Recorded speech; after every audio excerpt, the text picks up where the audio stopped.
Nothing too stressful for the interview this morning or this afternoon, rather. I think I mainly just wanted to start off by chatting with you about the upcoming tour. That seems like the Yeah. most obvious place to start. So, you're coming back over here to play shows with Sleep Makes Waves Uh-huh. and also LITE as well on that run, which is incredibly exciting. You've also got some shows in Japan before as well. So you got a bunch of stuff going on. So let's start there. How excited are you to come back? What's the feeling like? What's the mood? What's the vibe? We are thrilled to have the opportunity to come back to Oz and Japan. It'll be the first time we've been over since 2016. And Wow. it's not for the want of trying. We did have another tour with Sleep Makes Waves planned for 2020, but the Hmm. pandemic kind of put the kibosh on that one. So Yeah. I think what's most exciting for us since the 2016 tour, we've released our two favorite records.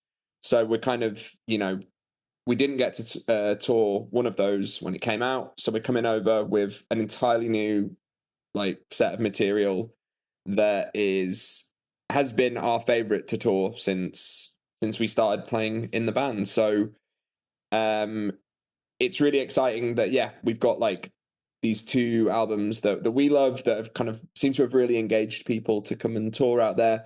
And also some of my favorite touring memories and experiences have been in Australia. So it's just Mm. I'm just excited to come back just to hang.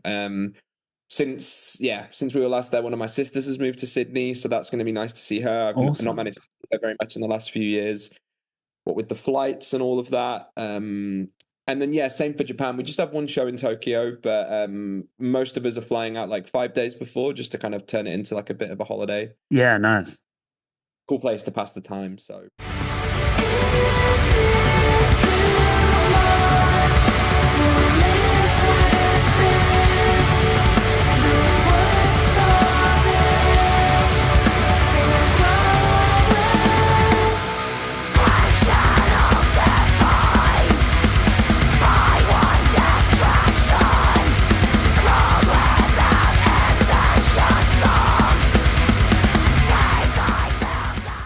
I spent a week in Tokyo like a decade ago, and it was like I barely scratched the surface. You know what I mean? Like there was so much to do. So I this is totally it. get you.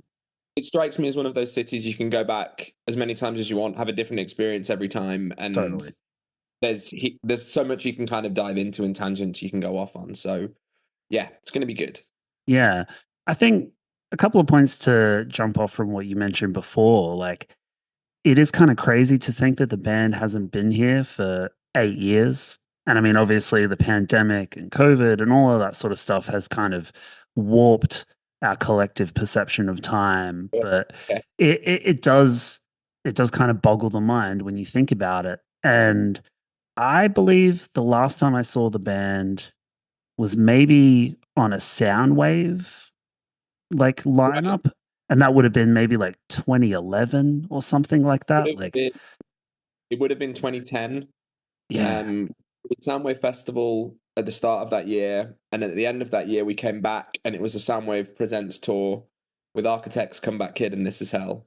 yeah, that sounds familiar. Okay, so like that's a crazy long time ago, and the band has gone, you know, kind of supernova since then. I would say, you've gone through these incredible releases. The profile of the band is the biggest that I've personally seen. So I mean, like, it must feel a little crazy to come back here to a different audience, a different market with like what must feel like a completely different version of the band, right? Like, Exactly that. Yeah, I was honestly almost worded it exactly like that in the previous interview that I just said. mm, Because we're really fortunate. I think since 2010 and that year we released our second album, we've managed to come to Australia like at least on every once for every record, yeah, uh, with the exception of the last one for reasons we've discussed already. yeah. And it feels like we kind of have gone through this sort of shift in terms of the way that we feel about it and we perceive it,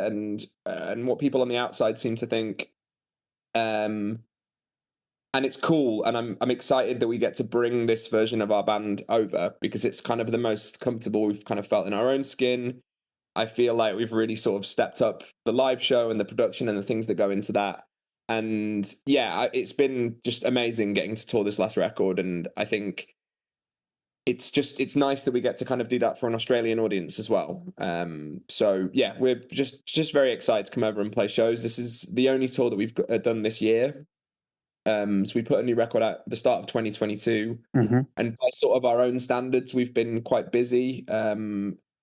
And then I think, yeah, a few people kind of were ready to sort of pump the brakes a little bit, but we knew we wanted to do like one big cool trip this year. So Australia and Japan was just the easy choice, because it's something we've wanted to do since the record came out. So.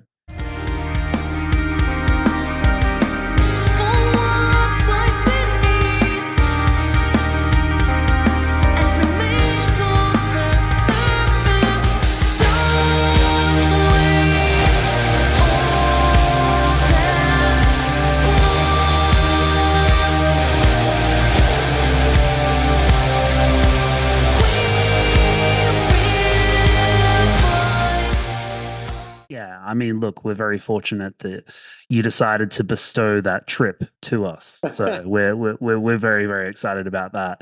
I think I want to dig into the live aspect of the band, because the last three records to me feel incredibly expansive but also interconnected. And there's like a whole thematic kind of universe that you've been building with those records. And I was reading an interview that you did with another Australian publication in 2022 when the last record was released. And there's a part in there where you talk about the importance of album sequencing and being able to generate like a real kind of mood and ebb and flow in a record, which is something that I'm a big personal proponent of. So I wanted to kind of ask you, in the live setting, how do you go about taking material that works in a very special way on record and then translating that into a live set where you only have a certain amount of time and you've got to have a couple of different constraints in mind about generating energy and a vibe for that set? So tell me about the thought process. How do you guys approach it?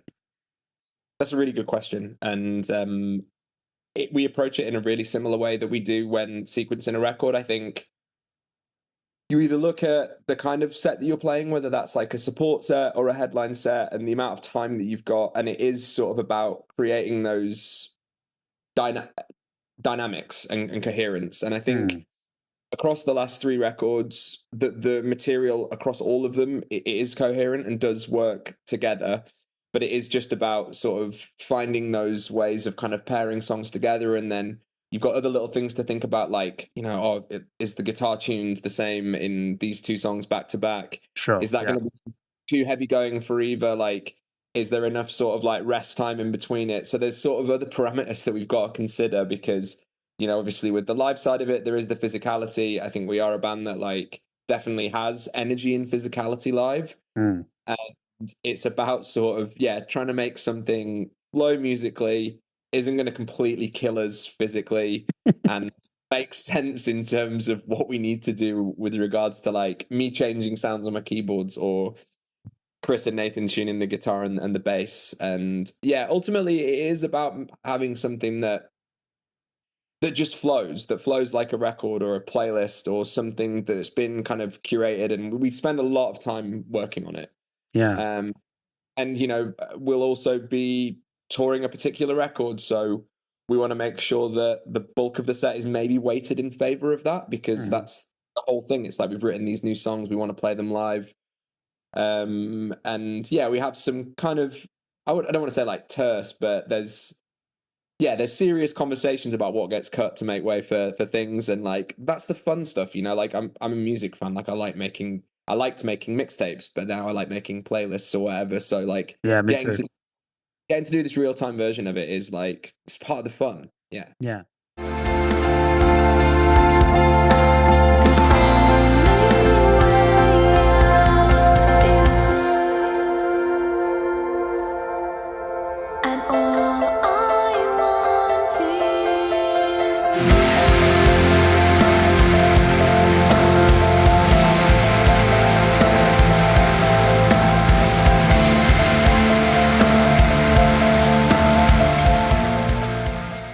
is there a particular song from the new record, which, as you said, is kind of the weighted kind of preference for, I would assume, this particular set list for the tour that we've been talking about? Is there a song on the new record that has had a kind of different reaction live to what you were expecting? Whether it be, more energetic, maybe a bit more moody, people not sure how to take it. Was there anything that surprised you about the live response to the record? There's a song on the new record called Labyrinthine, and I think it we finished it really late on in the writing process. And I think with those kind of songs, just because you've not had enough as much time to sort of think about how you feel about it compared to the other Mm, material that finished really early on, it's always stranger going into a recording process with those songs that you've not had as much time to sit with. And that one for me is one that's like really come to life live. I feel it was just a much bigger and heavier song than I thought it was when we were writing it. And again, yeah, it's kind of the reaction we kind of get from playing that one. It's been a bit of a mainstay in the set. There's sort of like really big kind of headbangy moments, and then like kind of really opens up in the middle. We've added sort of maybe more sort of industrial production elements to parts of that song, and nice. it just translates really really well. And again, I think it was a surprise because, like I said, I just wasn't I hadn't had the time to really understand how I felt about it ahead of going in. It was one that Chris brought to the table, and yeah, that one for me is really kind of it's just gone over very well live. Yeah, awesome. I was looking at some of the set list statistics before we kind of jumped on the call, and I was trying to see if you guys have played the entire record before. And from what I can tell, and I mean, it's the internet, so put as much stock and trust in that as you want. But from what I can tell, it doesn't look like you've played every song from the record. Is that correct? We've definitely not played it sequentially. I would say there's one song that we've not played live, and Right. it's the piano, the full piano track where it's just Okay. just piano and me and Eva. There just hasn't been the right moment for that live yet, and I think with that track particularly, it relies quite heavily on the production. So we recorded it with real pianos, and we set up microphones to capture the sort of the felts really sort of intimately, and we Yeah. put sort of an extra piece of felt in between the hammers and the strings, and then you kind of get like the creaking of my fingers playing it, the sort of the character of the piano, which wasn't necessarily in the best condition, but that all adds to it, Mm, and that it just isn't something that I can recreate live with no. like a Nord stage piano. Like I can play the part and you can hear the melody, but I think so much of that song is about the ambience and the atmosphere, which whether we play, I mean, I'm sure there'll be a point where we might do a full album playthrough, but it's not been one that I've been immediately keen to just crowbar in there because it just wouldn't quite have the same impact. Yeah, I'm feeling maybe like a Rolo orchestral set, different venue, different kind of thing. Perhaps that might work, but yeah, for a heavy show where you're jumping around and getting people to mosh, probably not going to translate that well. Right. Yeah.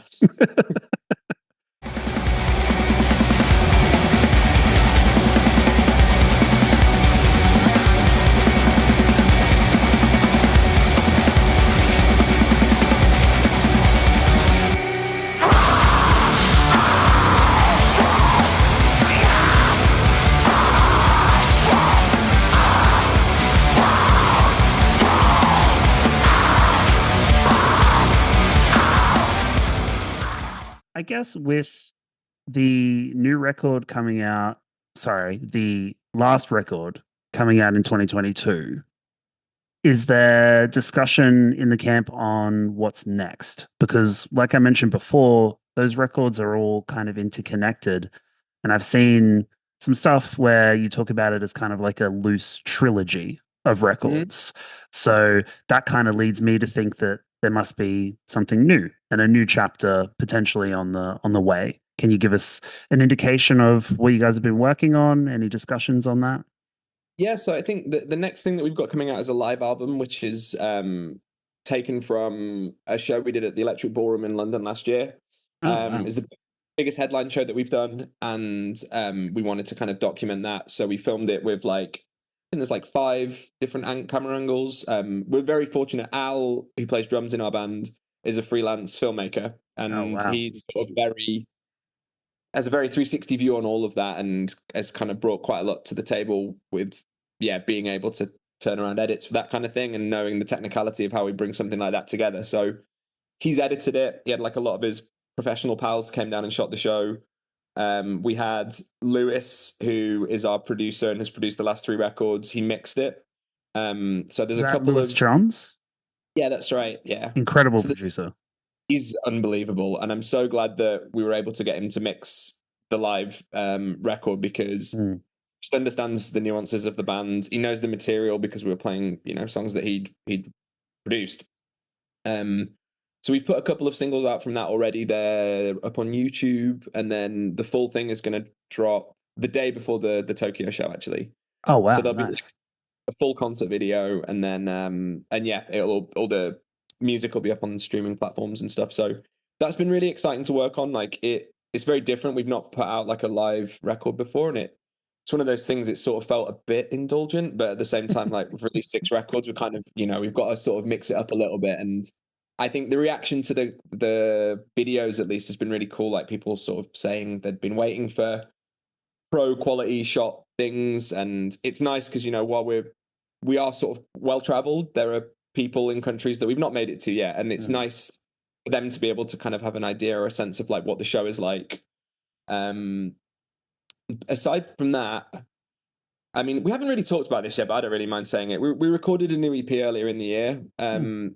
So I think in terms of what you were saying about the trilogy, I think coming out of that in terms of breaking that cycle, and I think for us it was about sort of breaking the traditional album cycle as well. Mm. Um, we had a handful of new songs that we felt were ready to go, so we went into the studio at the end of May. It's not finished yet. I mean, everything's recorded with the exception of vocals, which we're kind of working on at the moment. But yeah, we have our 20th anniversary as a band next year, and we're going to be playing some shows for that.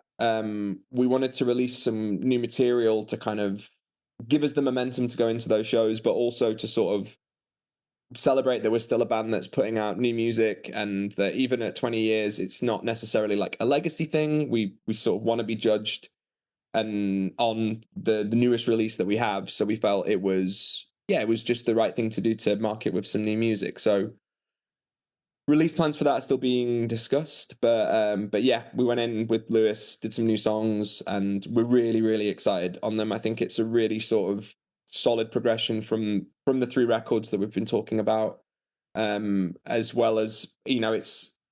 I think there's a quote that someone said about the band The Smiths one. No, not The Smiths. The Fall. That it's like it's always different, always the same, and I kind of feel like that's kind of where we're at now. Like people know what they're going to get from our band, I think, but I want to believe that there's always a surprise in there, Yeah. and I think people that like it will love the new stuff. We're super happy with it. Yeah, that's super exciting. I'm stoked to hear that, and I am excited to hear the EP and the new material.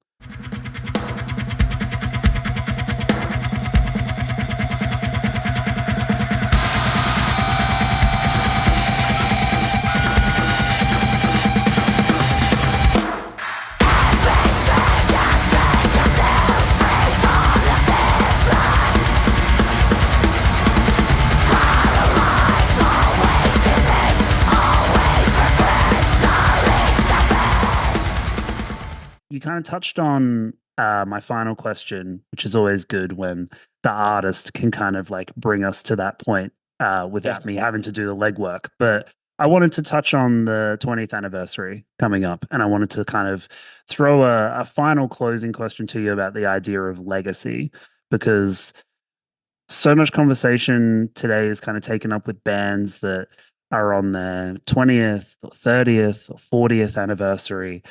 And I just wanted to get a pulse check from you about like, how does it feel to be a part of a band, a creative outlet, something that you work on with, family members that's been going for 20 years. And like you said, you have 6 albums, a live album on the way, a new EP. You have this incredible body of work. Do you ever just stop and reflect on that and think about, 2 decades worth of I, stuff I, sitting I there? do. I think especially as we kind of approach the anniversary, it's such a strange way to measure time, but like at the same time, it is the like the last 20 years of my life have been sort of partitioned in 3-year album cycles, and it Yeah. makes everything sort of quite ezy to remember in terms of like, oh yeah, where were we then? It's like, well, this record came out, so we were doing this. I think the overwhelming feeling that I have is just one of like pride. I mean, I I've put I put everything into this, and it Yeah. without wanting to sort of come across as being pompous, like it is my life's work. Like, Mm. I've been in this band more than half of my life. It's the longest thing that I've committed to, other than being a member of my own family. And it's like there are a few things that I imagine that I will do as long as this, like certainly Yeah. professional and all the rest of that. But yeah, I'm pleased to still be doing it. I'm pleased to feel that we're still part of the conversation, and I think it's for us to be at this stage, and for to probably be the biggest that we've ever been, and to sort of be the most well thought of we've ever been. It feels good. I think it's just the easiest way to say it. If we were a band that was sort of petering petering along and kind of just, I don't know, just having to turn up and kind of play records that we didn't have any interest in just because there was an anniversary or something like that, it might feel different. But I think there is genuine anticipation for what we're going to do next, and that's a really, really cool feeling. And yeah, to be, like you said, to be doing it with family, my closest friends, to still be getting to tour the world and get out to places like Australia, like Japan, and yeah, again, I'll use the word for it, to feel that there's an anticipation of us coming out, is it's a really, really flattering and cool feeling, and something that I've never taken for granted and will continue to be excited for. Yeah. Hell yeah. That's sick. I think that's a good place to leave it. So we might wrap things up there. James, thank you very much for coming on the show. This has been dope. It's been a pleasure. Thanks so much for your time. Are you going to make it out to any of the shows? I am going to try and make it to the Melbourne show. I believe it's on the Oh, 4th of October. Um, I it's a trust you busy, on that. yeah, it's a busy week. There's always like 1,000 shows on, but I'm pretty sure I'm gonna make it to that one. So Nice. like I said, I haven't seen you guys since like 2010, so it feels like a Oh, lifetime.